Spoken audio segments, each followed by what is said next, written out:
Hello everyone, welcome back to my YouTube channel. तो guys, आज की इस वीडियो में मैं आप लोगों के लिए कुछ नया लेकर आई हूँ, जैसे कच्चा फल, कच्ची रोटी, कच्चा वादा, कच्चा दूध और लास्ट में कच्ची उम्रें। इन सब की इंग्लिश आज की इस वीडियो में मैं आप लोगों को बताने वाली हूँ और इससे किस तरह से इंग्लिश में सेंटेंस बनाए जाते हैं वो भी मैं आप लोगों को बताने वाली हूँ। कुल मिलाकर कहें तो आज की वीडियो बहुत ही इंटरेस्टिंग होने वाली है। तो अगर आप इस चैनल पर नए हैं तो चैनल को सब्सक्राइब कर देना, ताकि इसी तरह की नई नई इन्फॉर्मेशन आपको मिलती रहे। तो चलिए आज की क्लास को हम स्टार्ट करते हैं। तो सबसे पहले हमारा आता है कच्चे फल। कच्चे फल को इंग्लिश में क्या कहते हैं, इसे हम जान लेते हैं। तो कच्चे फल को इंग्लिश में कहते हैं अनराइप फ्रूट। क्या बोलते हैं? Unripe fruit. अब आपको यहाँ पर ध्यान रखना है कि अगर आप चाहें तो फ्रूट की जगह कोई भी फल का नाम रख सकते हैं, जैसे अनराइप मैंगो यानी कच्चा आम। तो इस तरह से अनराइप के साथ कोई भी फ्रूट का नाम रख करके उस फल को कच्चा बना सकते हैं। अब इस अनराइप फ्रूट को यानी कच्चे फल को कैसे ट्रांसलेट किया जाता है इंग्लिश में, उसे देख लेते हैं।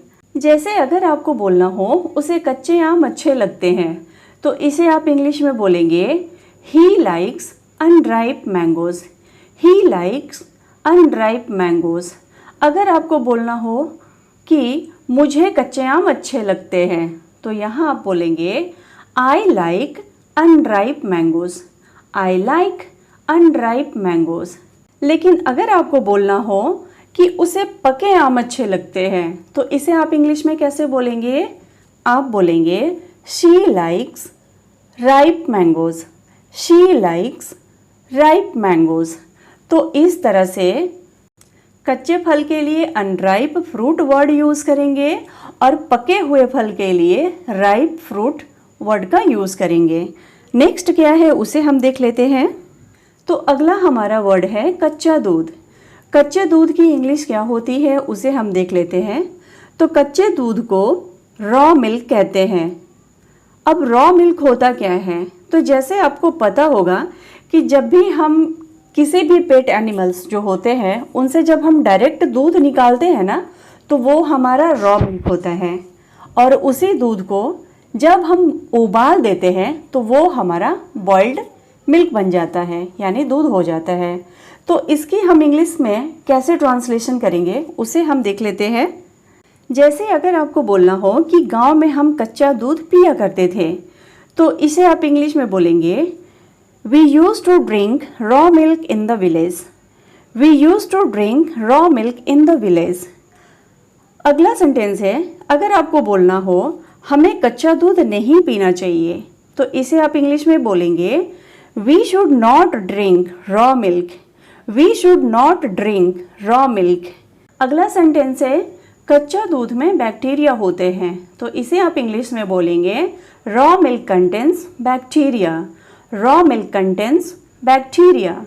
तो यहाँ आपको आगे से याद रखना है कि कच्चे दूध को रॉ मिल्क कहते हैं और जब दूध को उबाल दिया जाता है तो उसे बॉइल्ड मिल्क कहते हैं। अगला है कच्चा खाना। तो कच्चा खाना को इंग्लिश में कहते हैं अनकुक्ड फूड। कच्चा खाना को क्या कहते हैं? Uncooked food.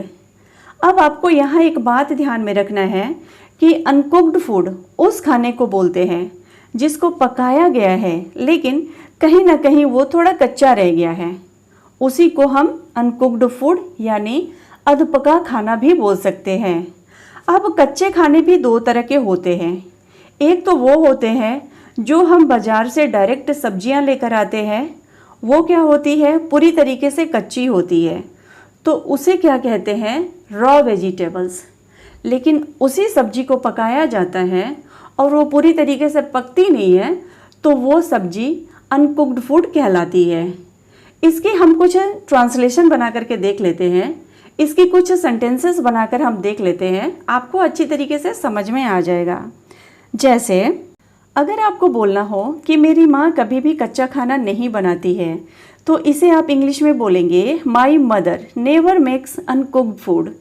माई mother never makes uncooked food. अगला है मैं कभी भी कच्चा खाना नहीं खाता हूँ। इसे हम इंग्लिश में बोलेंगे I never eat uncooked food. I never eat uncooked food. अगला सेंटेंस है हमें कभी भी कच्चा खाना नहीं खाना चाहिए। तो इसे आप कैसे ट्रांसलेट करेंगे? तो इसकी इंग्लिश होगी we should never eat uncooked food. We should never eat uncooked food. तो इस तरह से कच्चा खाना को अंग्रेजी में ट्रांसलेट कर सकते हैं। अगला है कच्ची रोटी। कच्ची रोटी को इंग्लिश में अनबेक्ड रोटी कहते हैं। अब कच्ची रोटी किसे कहते हैं इसे समझ लेते हैं। तो जब भी हम रोटियां सेकते रहते हैं और वो कहीं ना कहीं से कच्ची रह जाती है, यानी उसे हम अधपकी रोटी भी बोल सकते हैं, तो उसे हम क्या बोलेंगे? कच्ची रोटी, यानी अनबेक्ड रोटी। अब यहाँ हमें समझ लेना है कि आप रोटी को कुछ भी बोलिए, जैसे चपाती, ब्रेड, रोटी, फुल्का, इन सब का सेम ही मतलब होता है। तो कच्ची रोटी को हम ट्रांसलेट करके देख लेते हैं कि इसे हम इंग्लिश में कैसे ट्रांसलेशन बनाएंगे। जैसे हमें कभी भी कच्ची रोटियां नहीं खानी चाहिए, तो इसकी इंग्लिश होगी we should never eat unbaked rotis. We should never eat unbaked rotis. दूसरा एग्जाम्पल ले लेते हैं, मेरी माँ कभी भी कच्ची रोटियां नहीं बनाती है। तो इसे इंग्लिश में बोलेंगे my mother never makes unbaked rotis. My mother never makes unbaked rotis.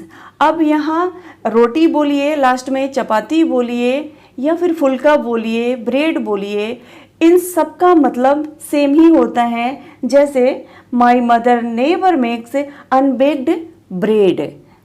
तो इस तरह से आप कच्ची रोटी की ट्रांसलेशन बना सकते हैं अपने सिचुएशन के अनुसार। अगला है कच्चा मकान। तो कच्चा मकान को इंग्लिश में क्या कहते हैं? Unmetalled home. Unmetalled home. अब कच्चे मकान होते कैसे हैं? तो जो मकान मिट्टी से बने होते हैं ना, जो घर मिट्टी के बने होते हैं, सीमेंट का नहीं बना होता, उसे हम कच्चा मकान कहते हैं। तो इससे ट्रांसलेशन कैसे बनाए जाते हैं, इससे हम सेंटेंस कैसे बना सकते हैं, उसको देख लेते हैं। तो पहला सेंटेंस है गांव में अधिकांश घर कच्चे होते हैं। तो इसे हम इंग्लिश में बोलेंगे most of the houses in the village are unmetalled. Most of the houses in the village are unmetalled. दूसरा एग्जाम्पल हम देख लेते हैं। दूसरा एग्जाम्पल क्या है? मेरे गांव में बहुत सारे कच्चे मकान हैं। अगर आपको ऐसे बोलना है तो आप इसकी ट्रांसलेशन कैसे बनाएंगे? तो इसे आप इंग्लिश में बोलेंगे there are many unmetalled houses in my village. There are many unmetalled houses in my village. तो इस तरह से कच्चे मकान को इंग्लिश में अनमेटल्ड होम कहते हैं। नेक्स्ट है कच्ची सड़क। तो कच्ची सड़क को इंग्लिश में क्या बोलते हैं, इसे हम सबसे पहले देख लेते हैं। तो कच्ची सड़क को इंग्लिश में बोलते हैं अनपेव्ड रोड। क्या बोलते हैं? Unpaved road. अब हम इससे कुछ सेंटेंसेस बना लेते हैं। एग्जाम्पल के लिए पहला सेंटेंस है मेरे इलाके में बहुत सारी कच्ची सड़कें हैं। अगर आपको ऐसे बोलना है तो इसे आप इंग्लिश में कैसे बोलेंगे? तो इसे आप इंग्लिश में बोलेंगे my area has many unpaved road. कैसे बोलेंगे? My area has many unpaved road. दूसरा एग्जाम्पल से समझ लेते हैं। अगर आपको बोलना हो कि मेरे गांव में बहुत कच्ची सड़कें हैं, अगर आपने कहा मेरे गांव में बहुत कच्ची सड़कें हैं, तो इसे आप इंग्लिश में कैसे बोलेंगे? तो इसकी इंग्लिश होगी there are many unpaved road in my village. क्या बोलेंगे? There are many unpaved road in my village. तो इस तरीके से आप कच्ची सड़क को इंग्लिश में अनपेव्ड रोड बोलेंगे। ये आपको हमेशा ध्यान रखना है, ठीक है। अगला है कच्चा वादा। कच्चा वादा को इंग्लिश में क्या बोलते हैं? Empty promise. क्या बोलते हैं? Empty promise. बाकी आप सभी को पता है कि कच्चा वादा किसे कहते हैं। तो चलिए इसके हम कुछ सेंटेंसेस बना करके देख लेते हैं। जैसे हमारा पहला सेंटेंस है कि हमें कभी भी कच्चा वादा नहीं करना चाहिए। तो इसे इंग्लिश में बोलेंगे we should never make empty promises. We should never make empty promises.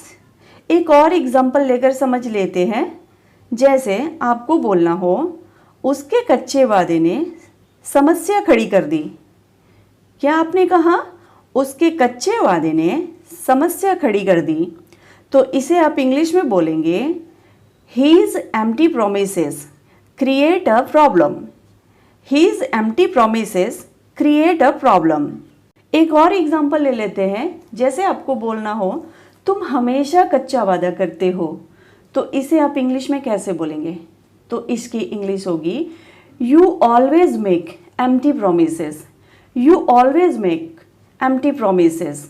तो इस तरीके से कच्चे वादे को बहुत आसानी से तोड़ दिए जाते हैं। इस पर भरोसा आपको नहीं करना है। और कच्चे वादे को इंग्लिश में क्या बोलते हैं? Empty promise. अगला है कच्ची उम्र। तो कच्ची उम्र बचपन या किशोरावस्था को कच्ची उम्र या छोटी उम्र बोला जाता है। अब कच्ची उम्र को इंग्लिश में क्या बोलते हैं? तो कच्ची उम्र को इंग्लिश में टेंडर एज बोला जाता है। क्या बोला जाता है? Tender as. अब हम इसकी कुछ एग्जाम्पल ले लेते हैं, कुछ सेंटेंसेस बना लेते हैं। चलिए देख लेते हैं। तो पहला सेंटेंस है वह छोटी उम्र में ही अंग्रेजी बोलता है। तो इसे आप इंग्लिश में बोलेंगे he is speaking English at a tender age. क्या बोलेंगे? He is speaking English at a tender as. या अगर आपको बोलना हो उसकी छोटी सी उम्र में शादी हो गई, तो इसे आप इंग्लिश में बोलेंगे she got married at a tender age. क्या बोलेंगे? She got married at a tender age. तो फ्रेंड्स, आज की क्लास में बस इतना ही। आई होप कि आपके लिए आज की क्लास हेल्पफुल रही हो, क्योंकि आज की क्लास में मैंने आपको बहुत ही बेसिक से समझाने की कोशिश की है कि आप इन सारे वर्ड से कैसे अलग अलग तरीके की सेंटेंस बना सकते हैं। अगर आपको ये वीडियो अच्छी लगी हो, हेल्पफुल लगी हो, तो इस वीडियो को लाइक ज़रूर करें, ज़्यादा से ज़्यादा शेयर करें और आप कमेंट करके बताएं कि आपको कैसा लगा। Thank you for watching my video.